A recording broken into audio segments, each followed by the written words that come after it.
Wait, you're telling me this company loses $17 every time someone buys dog food? Yes. And investors gave them how much? $300 million. That's insane. It was, but in 1999, insane was normal. If you weren't losing money, investors didn't trust you. Profits? That was old school thinking. The new rule was simple: spend fast, grow faster, worry about money later. And for a few years, it worked. People became millionaires overnight. College dropouts were worth more than their professors. A 25-year-old with a half-baked idea could walk into a room and leave with $50 million. Then it all collapsed. $5 trillion. Gone. This is the dot-com bubble, the time the entire world convinced itself that the rules of economics didn't apply anymore. Spoiler, they did.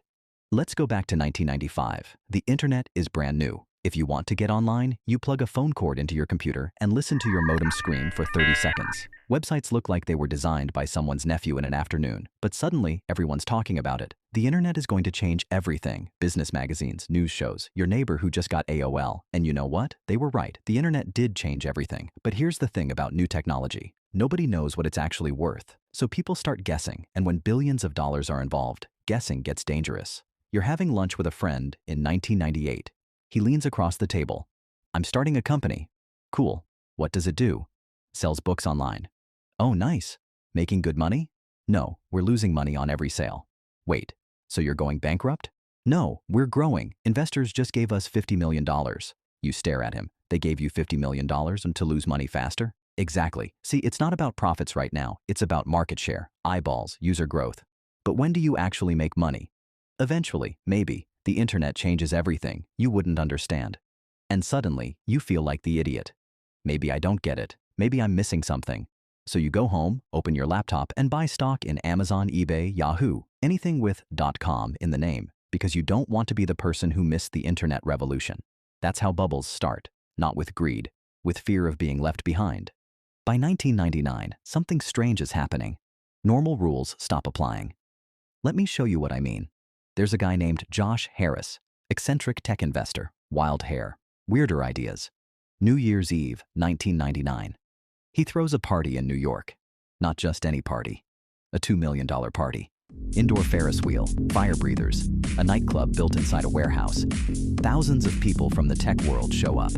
Josh stands on stage, spreads his arms wide, and screams, "We're all going to be rich. The internet changes everything." The crowd goes absolutely insane. Champagne everywhere, people dancing on tables. 3 months later, Josh's company goes bankrupt. But that night, everyone believed him. Because look around. Your college roommate who started a website in his dorm just got $10 million in funding. Your coworker who quit last year to join a startup, his stock options are worth $5 million, on paper at least. The 22-year-old barista at your coffee shop, learning to code at night because programmers are making $200,000 a year. Everyone's getting rich, except you. And that feeling, that fear of being the only person not getting rich, makes people do stupid things. Here's what stupid looked like in 1999. A company called Pets.com raises $300 million to sell dog food online. Now, any normal person would ask, wait, how do you make money shipping 40-pound bags of dog food across the country? You don't. Shipping costs more than the dog food, so every sale loses money, but investors don't care. It's not about profit, it's about market dominance. Once we own the online pet market, then we'll figure out how to make money.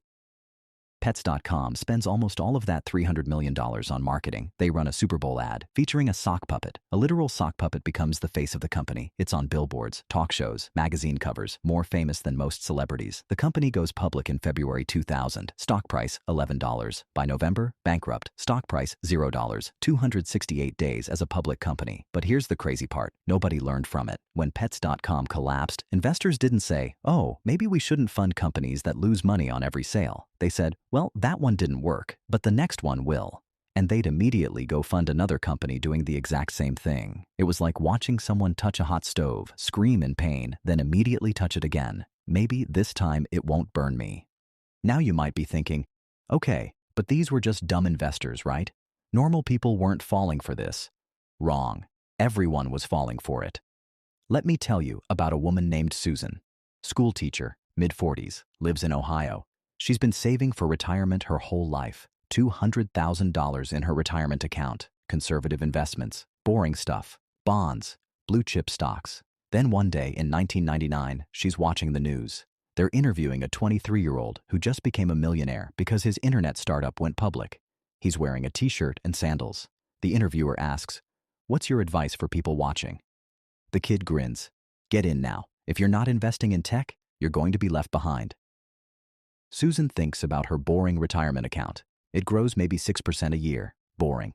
Meanwhile, tech stocks are up 300% in 2 years. Her neighbor bought Amazon stock and doubled his money in 6 months. Her brother-in-law is day trading from home and making $10,000 a week. Susan calls her financial advisor. "I want to move everything into tech stocks." The advisor hesitates. "Susan, you're in your 40s. You can't afford to lose this money. Tech stocks are extremely risky right now." "I don't care. I'm missing out. Move it." He does. March 2000. Susan's $200,000 retirement account is now in Yahoo, Cisco, Pets.com, and a dozen other .com companies. Within a year, it's worth $40,000. She lost $160,000. She wasn't stupid. She was scared of being left behind. And that's what bubbles do. They make rational people feel like idiots for being rational. March 10th, 2000, the NASDAQ, the stock exchange where tech companies trade, hits an all-time high, 5,048 points. Parties everywhere, tech CEOs on magazine covers, day traders quitting their jobs to trade full-time from home. Everyone's talking about their portfolio. "I made $50,000 this month. I'm up 400% this year. I just bought a house with my stock gains." It feels like it's never going to end. But then someone asks a question. An analyst named Ravi Surya. He works for Lehman Brothers. He's looking at Amazon's financial statements, and he notices something weird. Amazon is spending way more money than it's making. Way more. They're burning through cash so fast that if they don't raise more money soon, they'll go bankrupt. He writes a report. Amazon's business model is unsustainable. This company could collapse. The report gets leaked. Amazon stock drops 20% in one day. People panic. Wait, if Amazon isn't safe, what about all these other companies? Analysts start actually looking at the numbers, really looking. Pets.com, losing $17 on every sale. Webvan, burning $50 million every quarter with no plan to slow down. eToys, spending more on warehouses than they're making in revenue. Suddenly, everyone realizes, most of these companies have no idea how to make money. They're just spending, hoping that someday, somehow, it'll all work out. And the moment people realize that, everything falls apart. April 2000. Stocks start falling, just a little at first. "It's fine, just a correction, it'll bounce back." May 2000, falling faster. "Okay, maybe I should sell a few shares, just to be safe." June 2000, free fall. People are screaming into their phones, "Sell, sell everything."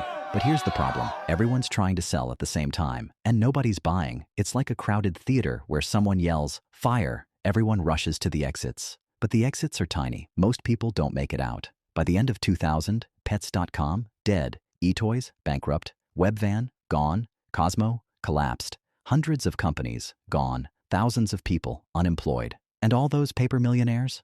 Broke. Remember Susan, the school teacher who moved her retirement into tech stocks? Her $200,000 is now worth $40,000. She's 46 years old. She'll have to work an extra 15 years to make it back, if she's lucky. By October 2002, the NASDAQ has fallen from 5,048 to 1,114, a 78% drop. $5 trillion in market value? Evaporated, not stolen, not hidden, just gone. So the music stopped. The champagne dried up, and suddenly everyone looked around like, wait, we spent how much on sock puppets and indoor Ferris wheels? Pets.com? Dead after 268 days as a public company. Their famous sock puppet?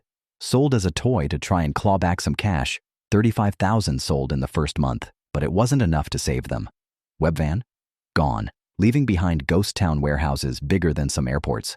Boo.com?